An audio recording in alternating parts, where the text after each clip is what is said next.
to ensure we stay together and move forward to deliver this country challenges it now faces. The worst, the crime and insecurity initiated, supported by elements of government. Finally, before I finish,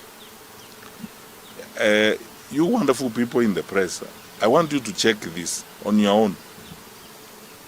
Over the years, when we were in government, we always periodically did a mop-up of small arms in the wrong hands because of where we find ourselves as a country. We have porous borders around us, and we have conflict virtually in every one of our neighborhoods. And because of that, we sustained that practice of mopping small arms and burning them every so often. What is harrowing to me, even with the knowledge I have on how the security sector operates, there were armed people in that Homa Bay meeting, some of them shooting. Nobody knows whether they are actually people from the disciplined groups. My sense and suspicion is that there are far too many small arms in the wrong hands in the country, which is now fueling up the confidence of criminals and criminal activity. Now, how do we go to an election in that kind of environment? I don't want to say we are. We owe it to our children, we owe it to the future of the people of this country, that we should stand and say no to what is happening. And I think every Kenyan should ask himself or herself, is this the way this country should go? Are we sacrificing our country for political expediency and all that? And I think as a party, we are saying we must come together this time to stop what is happening. And our party leader, or deputy party leader, is speaking not as a party leader, but as a Kenyan. And we as a party are speaking as a Kenyan party and Kenyan people. So I don't want to take much time.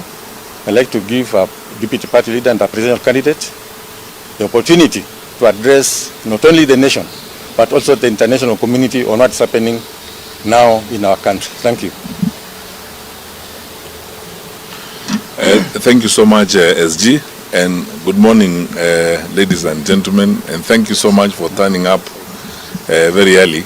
It's because we thought that we should do this early because we have a very, very packed day of so many activities. There is that time in the life of our nation, such as we are now, when I think we need to speak to each other candidly and very sincerely about how we see the affairs of our country going. And most of what I'm going to do this morning, I feel the weight of responsibility on my shoulders as a political leader in a party, number one, and then secondly, as someone who had the privilege of serving as the Cabinet Minister for Interior and Coordination of National Government, and therefore sat in the apex of the national security infrastructure in the country for about 5 years. We have spoken about these things for a while, but it's now abundantly clear that the President and his government have chosen violence as a weapon for political survival and as a weapon for political engagement. And I'm not going to start where usually people start with these tired cliches about we condemn in the strongest terms possible, we ask for action. I'm not going to go that direction, because what we are dealing with is abundantly clear to all of us that we have come to a point where certain serious conversations must happen in this country and choices must be made. This is not rocket science. You don't need a degree in geophysics to see what is going on in the country. This weekend alone, From the stoning incident in Mulot that affected my 2 vehicles, to the stoning incident in Nakuru Town West that affected DCP leaders, and then Salga, and then yesterday in Homa Bay.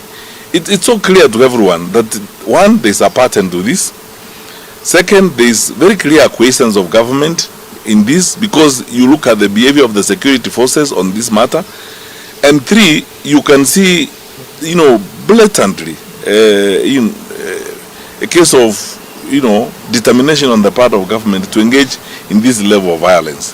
From my experience, I want to tell Kenyans very sincerely, I do not think, and I cannot see how the scale of violence in Homa Bay and the activity that happened there could have happened without the knowledge of the National Security Council, and without the knowledge especially of the president, because I have been in that environment before. The president receives executive intelligence briefings wherever he is, even if he is in Greenland or attending the UN General Assembly. Such intelligence information is gathered and the president is briefed very regularly. So when you look at what happened in Homa Bay, it's crime at industrial scale. The planning, you can see clearly the choreography, the management of that, and the resources that could have been spent in that clearly shows you that this is something that was premeditated, it had been happening, it was planned. The next question you ask is, where was the county security team led by the county commissioner in Homa Bay? Where was the regional security team led by the regional commissioner in Kisumu?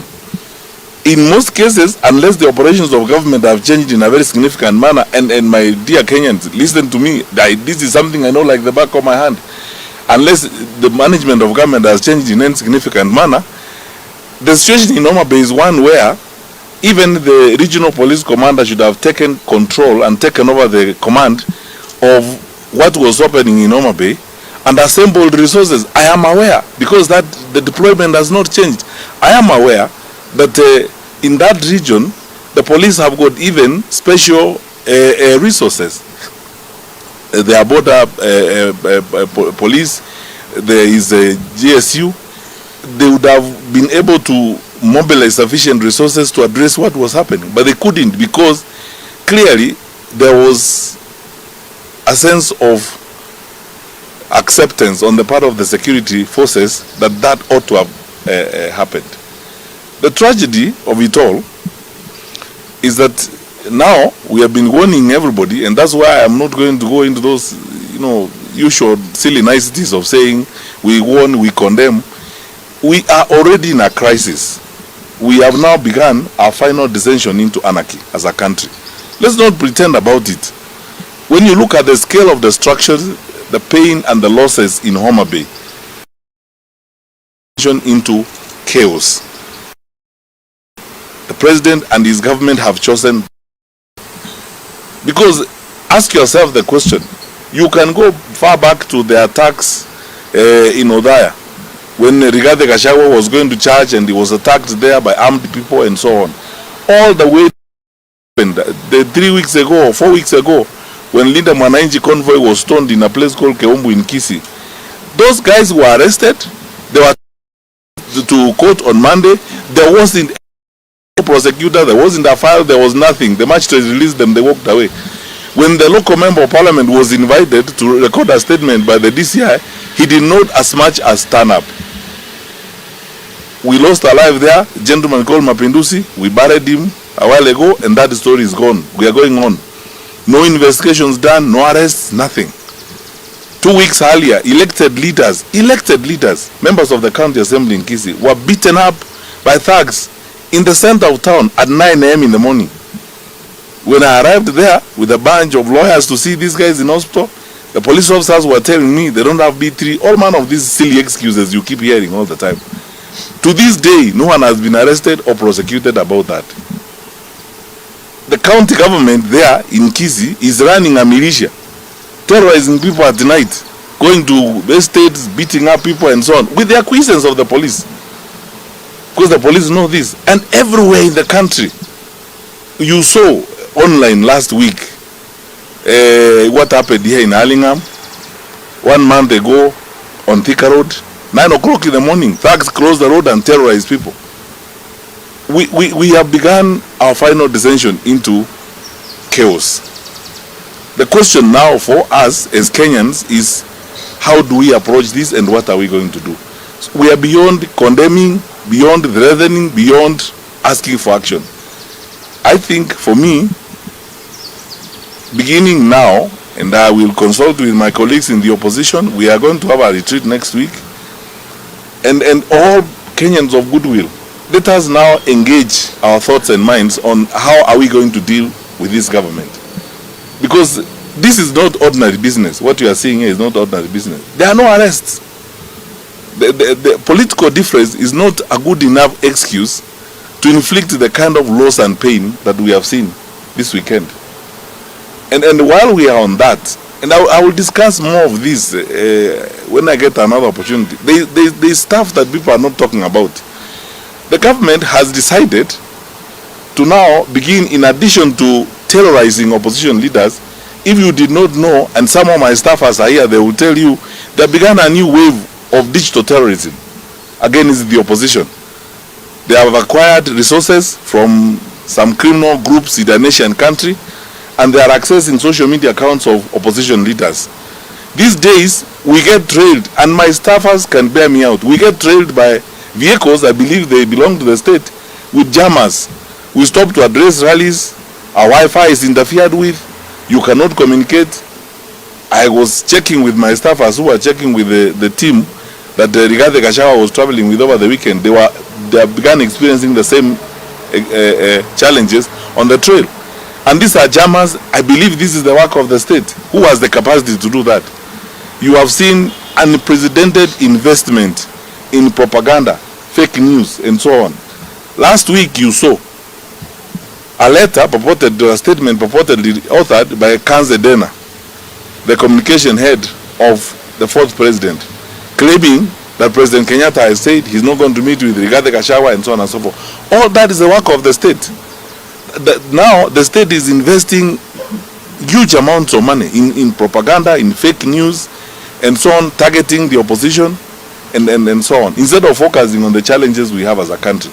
All these are acts of a government that is not interested in the order and stability of the country. And let us not delude ourselves. Let us not delude ourselves.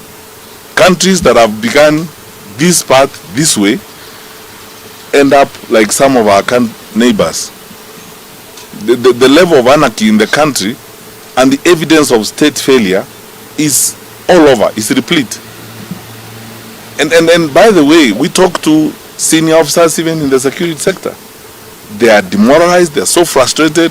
Where do we get some of this information? Is senior security officers, some of who talk to us, and they are equally demoralized. They are frustrated. They tell you all these things. They say this is unprecedented.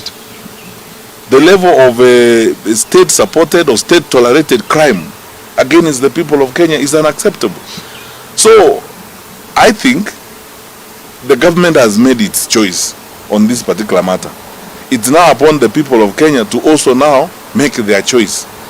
And this is not going to come easily like that. It's going to require all of us to have conversations, consult one another, plan, and take a course that we believe, first of all, is lawful and preservative of our country, and then see how else we can address this problem. Otherwise, we are not going to reverse this. You know, our fellow citizens who happen to be in power, President Ruto and his colleagues, imagine unwisely that access to instruments of power guarantees you control and management of this for a long time. They are so wrong, and they will discover how wrong they are shortly. The unfortunate thing is that it will be at the expense of lives such as those that were lost in Homa Bay. Because none of us, you can't terrorize the public as a way of surviving, because the repercussions are dire. When wananchi begin to respond to this terrorism, to this madness by the state, you will not be able to control the country. You are radicalizing the country to a point where you won't be able to control it. When people rise up against this, it's going to be completely uncontrollable. Because ask yourself the question, these people you are paying, these thugs you are paying and goons and all that, to terrorize your opponents, when they are done terrorizing your opponents, what are they going to do? They are going to turn on you, first of all. They will come to your houses. They will want this money. You are socializing them to a consistent supply of income through crime. And that is not going to be the way of sustaining our country. Finally, because we are in this, and then let's be very honest with each other. We've not been here before as a country. This is unprecedented. It's unusual. And I'm not going to waste my time saying we condemn this in the strongest terms possible. We are done with condemning. How many times are we going to condemn? Memoranda has been taken to the Inspector General of Police. Representation has been done to the parliamentary committees. Faith-based leaders. Because if I am in leadership and people speak to me the way the Conference of Catholic Bishops spoke, I would actually be worried.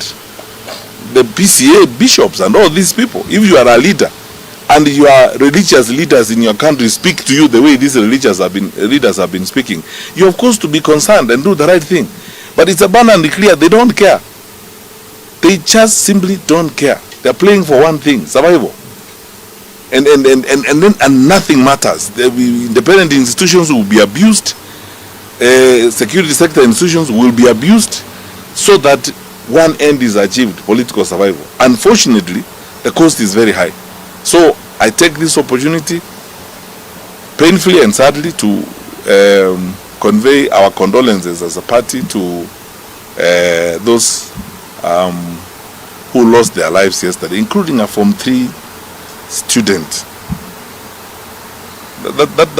That's how low we have sunk.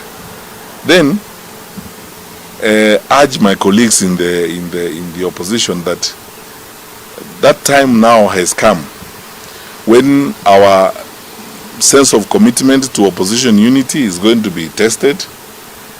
Our sense of patriotism is going to be tested. Our nerves are going to be frayed. Our patience is going to be taxed. And the temptations even to split us are real. What gift could you give this government than seeing opposition leaders either calling each other names in public? We as Jubilee are determined to stay in this for the long haul. We will play our even we ourselves do not like, or things that